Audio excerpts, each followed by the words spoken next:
Assalamualaikum warahmatullahi wabarakatuh. Perkenalkan, nama saya Agus Rusmana. Saya mahasiswa dari Universitas Widyatama dengan jurusan manajemen. Di sini saya akan membuat video mewawancari oleh pemilik bisnis tanaman sukulen ini. Sekarang saya sudah ditemani oleh pemilik bisnis tanaman sukulen di sini. Bisa dikenalkan?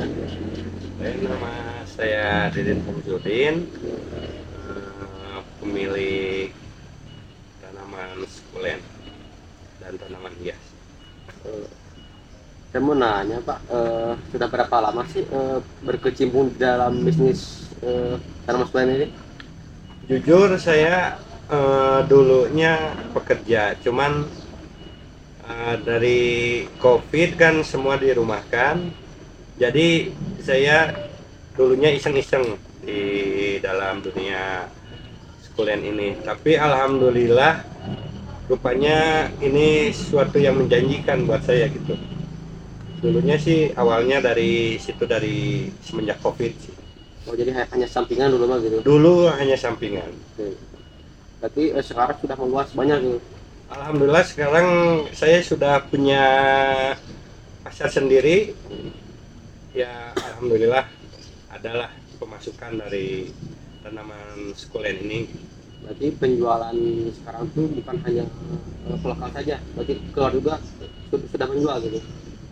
Kebetulan saya sudah berjalan untuk ke luar negeri itu dari mungkin tepatnya dari tahun 2020-an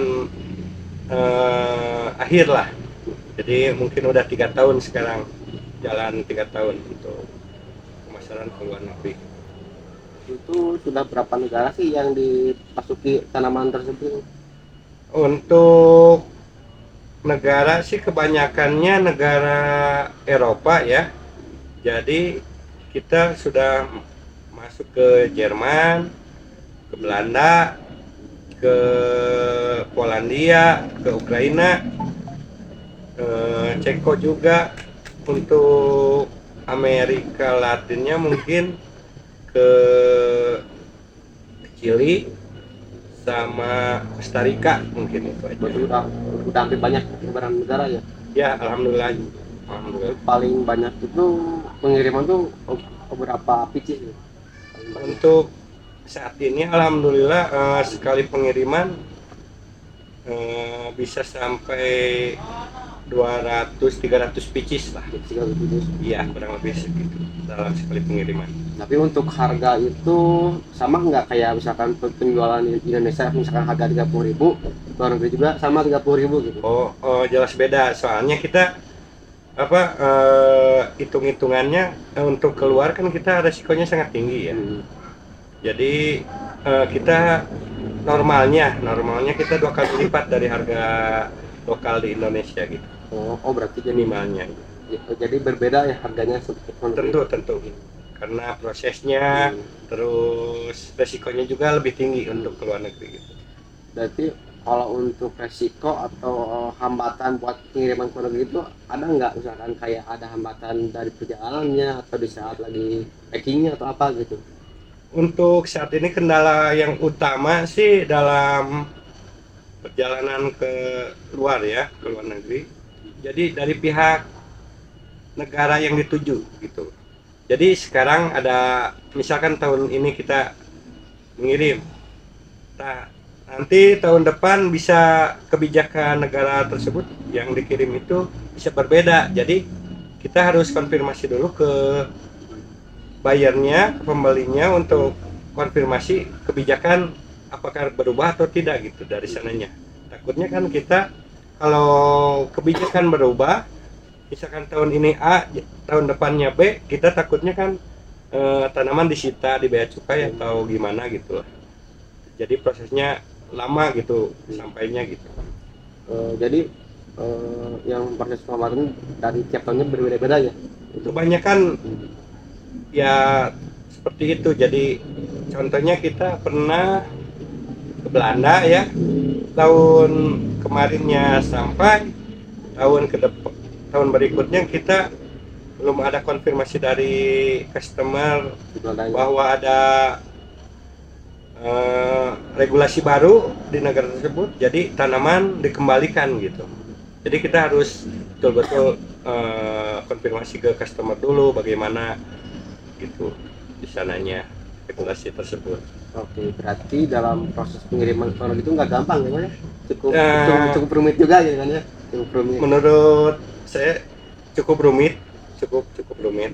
Harus bersih kan, nggak boleh ada Harus sedikit dulu. kotor, terus hama, bahkan semut pun nggak boleh sampai ada semut gitu. Itu kan hambatan dari pengirimannya. Kalau misalkan hambatan dari saat proses atau packing itu kesusahannya dari mana sih, Pak? Misalkan kayak pembungkusannya atau gimana gitu. Untuk packing, alhamdulillah kita belajar semua juga prosesnya, ada prosesnya. Jadi kita belajar dari kesalahan, mungkin kita harus perbaiki. Alhamdulillah sekarang udah lancar lah untuk packingnya gitu. Dulu sih emang ada yang patah lah atau yang rusak lah gimana lah gitu. Sekarang alhamdulillah dari pengalaman tersebut kita tuh jadi lebih hati-hati lah. Itu kan pengiriman tuh hampir 200 pieces ya dalam satu pengiriman tuh. Iya, Itu kira-kira dari awal proses sampai akhir tuh membutuhkan waktu berapa lama sih, Pak? Kita tuh dari normalnya kita 1 bulan dari proses pendaftaran ke pihak pertanian, terus ada proses lagi pembuatan pito, pengeringan, lalu packing ya kurang lebih 1 bulan. Berarti cukup main memakan waktu juga ya. Iya gitu seperti itu. Kalau untuk perawatan sehari-harinya itu rumit nggak sih, Pak? Cara seharinya terus kayak gimana aja gitu biar buat orang-orang awam juga akan lebih bisa mudah merawat tanaman seperti ini gitu. Untuk perawatan ya, khususnya tanaman sukulen sih justru menurut saya gitu gampang-gampang susah. Soalnya dari gampangnya kita tuh nyiram cukup paling minimal itu 1 minggu sekali lah. Itu pun lagi di musim panas. Kalau musim hujan seperti ini kita tuh 10 hari sekali, bahkan 2 minggu sekali. Nah, di samping itu kita ada buat untuk obatnya, kita ada obat buat serangga sama fungisida juga. Kita tuh udah penyiraman selang 2 atau 3 hari kita baru diobat gitulah biar tanamannya sehat, tanamannya normal gitu. Berarti cukup mudah lah gitu ya. Cukup mudah tapi ya mudah-mudahan gampang lah. Jadi cukup buat orang-orang yang baru juga itu gampang lah. Iya betul, direkomendasikan dari untuk tanaman sukulen lebih mudah dirawat sih sebetulnya. Iya, Pak. Kan tanaman sukulen itu kan ada suka bentuknya itu kan suka bervariasi lah gitu kan. Iya, yang betul. disebut dengan unik tah. Iya. Unik itu dari mananya sih, Pak, unik itu gitu? Nah, kita ini contoh aja lah. Gimana? Ya, contoh ini tuh. Jadi ini namanya Crassula ini. Ini mirip kayak kupu-kupu kan? Mirip kayak kupu-kupu. Ini tanaman asli dulunya sih dari Afrika. Ini bentuknya bagus, unik, kayak kupu-kupu gitu. Aneh juga ya. Ya banyak lah yang unik-unik. Ini salah satu contohnya, mungkin kayak gini lah. Kayak gini. Terus kan di sini kan rata-rata hampir semuanya juga kan hijau lah gitu ya, atau kalau kata Sundanya mah hijau gitu kan. Iya. Nah, hijau itu bisa mengartikan hijau itu apa hingga Pak? Hijau itu artinya apa dan maksudnya kemana sih hijau itu? Untuk kita tuh sekarang lagi berbicara untuk tanaman ya. Kalau menurut saya pribadi, untuk hijau itu sebetulnya itu klorofil ya, jati hijau daun gitu. Contohnya untuk kelangsungan hidup tanaman. Tapi kan ini contoh kecil ini tanpa ada warna hijaunya. ini warna kuning semua, berarti nggak ada klorofilnya kan. Jadi itu langsung mati, itu nggak bertahan lama gitu. Jadi intinya untuk yang hijau, untuk kelangsungan hidup tanaman tersebut, kalau nggak ada warna hijau ya otomatis tanaman bakal pasti mati, mati. iya gitu. Terus iya, tanaman juga kan bisa memperindah tempat juga keduanya. Betul, Nah, betul, itu kan kalau kata Sundanya mah endah lah gitu. Iya, Endah. iya. Endah itu dari tanaman itu seperti apa sih kalau dari tanaman ini gitu, endah itu gitu. Tergantung orangnya ya. Jadi kita tuh lihat dari sisi mananya dulu gitu. Kalau pihak kolektor itu kan ya tanaman indah berarti tanda kutip mahal. Kalau kita tuh indah tuh ya enak buat dipandangnya gitu. Ini diletakkan di posisi ini atau di depan ruang tamu gitu kan. Itu ya menambah suasana lebih nyaman gitu. Menurut saya gitu. Berarti bisa juga ditempatkan di ruang di ruangan kayak di rumah kayak di Ya indoor juga bisa. betul, indoor bisa. Cuman untuk tanaman sukulent ini alangkah baiknya untuk misalkan disimpan di dalam rumah, kita pagi harinya lah keluarin biar terkena sinar matahari, nanti agak siang balikin lagi ke dalam rumah gitu. Cukup gitu aja. Dalam tadi kan disebutkan ada proses pengobatan ya. Nah, Betul, proses betul. pengobatan itu di obatnya itu berapa bulan sekali atau berapa minggu sekali gitu atau berapa hari sekali gitu. Untuk kita totalnya jadi 1 bulan tuh 2 kali ya. Jadi 1 bulan yang 2 minggu pertama tuh kita pakai obat insektisida, insektisida. Nah 2 minggu berikutnya kita pakai fungisida. Jadi biar jamur sama serangga lah, itu buat jamur sama serangga kan jadi balance. Kalau disatuin mah nggak akan bisa ya kan disatuin mah gitu misalkan obat ini sama obat ini disatuin biar langsung gitu. Bisa, cuman saya pribadi kurang efektif kalau gitu. Jadi harus satu-satu dulu sih. Itu kan di dalam satu tanaman tuh misalkan kayak tanaman yang barusan misalkan kan suka ada kelebihannya kan misalkan kayak ini kan ada tanaman yang parigatanya Iya betul. itu juga bisa membedakan harganya juga nggak? Tentu, tentu, tentu saja. Karena itu kalau variegata ya, variegata tuh kelainan genetik.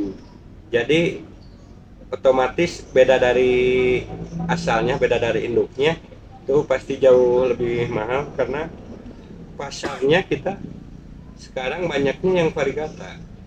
Mas, ya, variegata. Berarti untuk tanaman inilah cocok untuk indoor juga untuk outdoor juga cocok ya Pak ya? Ya, Cocok. ya ada tanaman yang kuat outdoor, ada indoor. Kita untuk sukulen ada banyak jenis yang bisa keduanya gitulah. Jadi tanaman sukulen itu ada endah, hijau dan unik jadi bermacam-macam udah mah endah, Ya, hijau dan unik juga. ya, Iya Pak, setuju itu. buat bisnis sekarang yang lagi dijalani itu kondisinya bagaimana sih Pak? Kondisinya apakah sedang naik atau sedang turun atau sedang berada di tengah-tengah gitu? Kita tuh alhamdulillahnya kita sudah punya pelanggan tetap. Jadi per tahun itu kita bisa minimal pengiriman 2-3 kali lah Setahun tuh. setahun. Karena untuk pengiriman keluar khususnya saya, jadi kita tuh ada musimnya mas. Jadi kita tuh ada eh, apa tenggang waktu gitu. Jadi di bulan di bulan Maret Maret sampai September baru kita bisa ngirim. Iya, karena di sananya kondisinya lagi musim dingin ya di sini.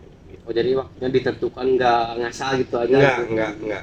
Jadi periode bulan tersebut lah kita Kalau misalkan bagus. kita ngasal mungkin nanti pas datanya jadi rusak atau jadi mati gitu kan mungkin kalau Ya, gitu. karena jujur lama di perjalanan kita pernah waktu di bulan November katanya yang customernya buat Natal gitu. Tapi ya namanya musim dingin kan perjalanan di sana eh, terkendala gitu. Jadi otomatis perjalanan juga lama karena ada salju seperti itu. Jadi dari pengalaman tersebut kita tolak aja yang mau kirim di bulan tersebut, soalnya sama-sama rugi gitu. Yang beli rugi, kita juga rugi gitu. Jadi kalau misalkan waktunya sesuai, kita juga bakal nerima gitu kan. Ya pasti. Misalkan nggak sesuai mah kita bakal nerima karena kan sama-sama rugi gitu Iya kan. betul. Kita harus edukasi dulu customernya supaya tahu lah kondisi.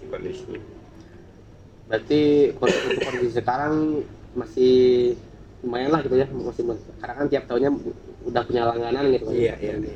Itu untuk bapak sendiri buat kedepannya apa ada nggak sih harapan buat kedepannya kayak gimana untuk bisnis ini biar lebih maju atau berkembang pesat lagi gitu? Ya kita harus pandai-pandai memaksimalkan media sosial ya mas ya.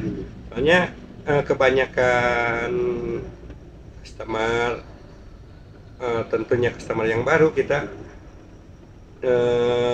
selalu posting di media sosial ya, Instagram, Facebook dan lain-lain lah seperti itu. Jadi untuk kedepannya ya kita harus rajin memposting supaya kita juga punya banyak pelanggan gitu lah. Dan intinya jujur sih, kalau dalam berdagang mau dagang apapun yang penting jujur, itu aja. Jadi kayak di Facebook, di Instagram juga itu diposting juga kalau Iya. kayak di toko online gitu kayak Shopee, Tokopedia gitu. Untuk itu saya pribadi nggak berkecimpung di toko tersebut ya, soalnya kita, tanamannya masih terbatas, belum Maksimal lah. maksimal gitu, belum ada kepikiran ke sana, belum. Mungkin kedepannya mungkin bisa Diusahakan gitu. diusahakan mungkin ya. Oke, berarti teman-teman cukup dari saya. Mungkin juga untuk tanaman span ini bisa juga dipelihara oleh anak muda ya Pak ya, Iya, anak muda, orang semua tua, kalangan, semua kalangan juga iya. bisa lah gitu. Soalnya enggak seribet kayak kita mengurus hewan lah gitu kan Iya. ya. Karena kan dalam penyiraman juga cukup seminggu sekali Kalau ada waktu juga. Iya. Terus buat pengobatan juga enggak tiap hari. Dan ya cukup menarik juga lah dari wawancara barusan gitu. Buat kondisi sekarang juga masih alhamdulillah tiap tahunnya udah punya langganan, dalam setahun itu 3 kali ya Pak? Iya. 3 kali pengiriman. Mungkin dicukupkan dari saya. Terima kasih Pak. Iya, sama-sama Mas. Wassalamualaikum warahmatullahi wabarakatuh.